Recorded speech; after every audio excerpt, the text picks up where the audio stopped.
Hi, welcome to the world of the Growth World series. I am Sindu Sreebhavan, your growth mindset coach and the author of Infinite Possibilities and many other books on growth mindset and the creator of the Growth World series of programs and products.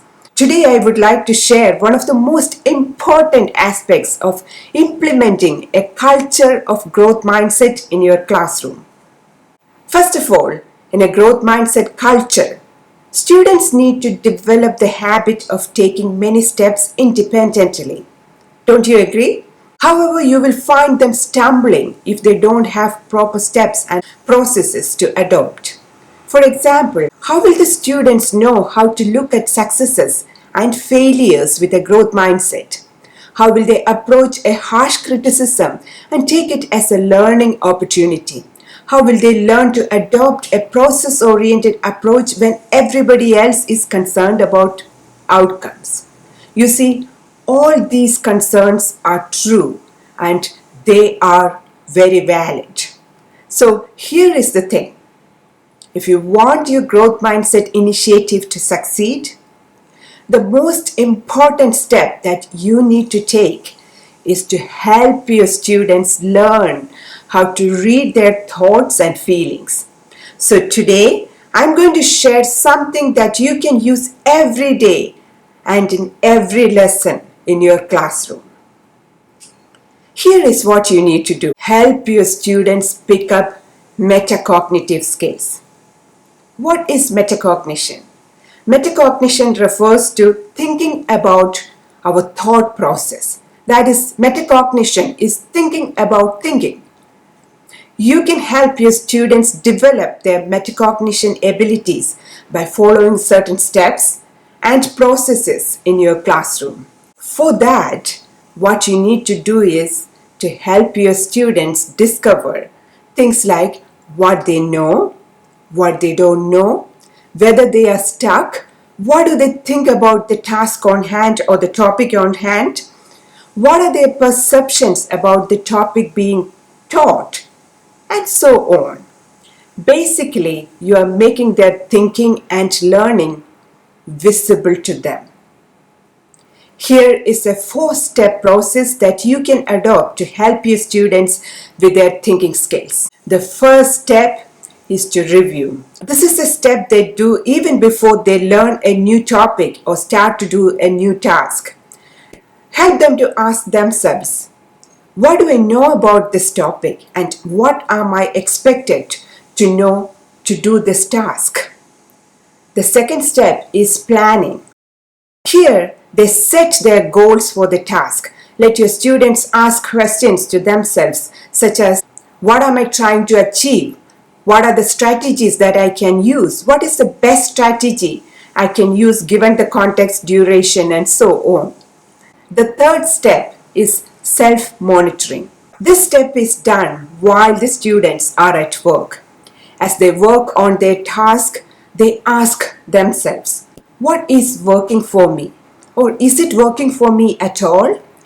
What do I find difficult? What do I find confusing? Am I stuck?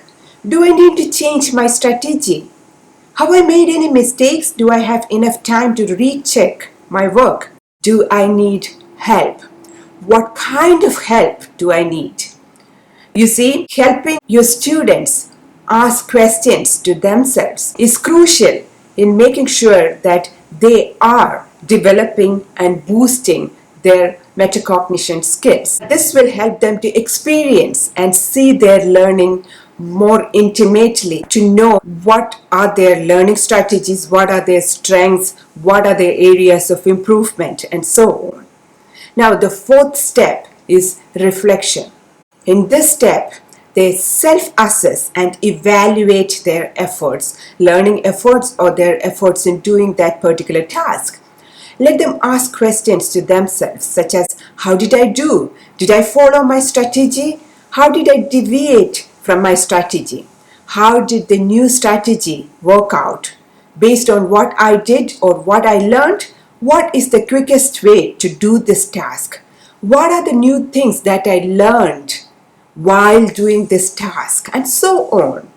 By following this four-step strategy, your students will be able to get an idea of their learning curve visually. This helps them not only to think about what they are learning and how they are learning, but also about their learning habits and learning styles. This will also help them to see their essential skills such as resilience, perseverance, and so on. It's like a tennis game where the player needs to assess and plan their strategy for every ball that coming towards them. And after the game, the player reflects on unusual serves and shots and assesses the strategies they adopted and the efficacy of that. By developing a growth mindset classroom, you're developing learners who are able to make use of their neuroplasticity to increase their intelligence and talents and enhance their attitudes and habits. Metacognition helps your students to know how well they think, learn, work, and identify their strengths and areas of improvement. It also helps them to see how well they are able to transfer knowledge they acquired from one topic or one subject to another. This skill is something that helps them throughout their life, enriching their academic, professional, and personal lives. So help your students pick up metacognitive skills so that they could become independent learners and learners with a growth mindset, and you can create long-lasting effects in their life in a very positive way. If you would like to know more about our growth mindset initiatives or our programs and trainings to teach teachers implement growth mindset in their classrooms, you may take a look at the link below. Our programs are full of useful frameworks, tips, models, tools and techniques so that you can take all those lessons and resources to your classroom and implement it to make your life easy as well as the lives of your students easy by having a clear growth mindset roadmap.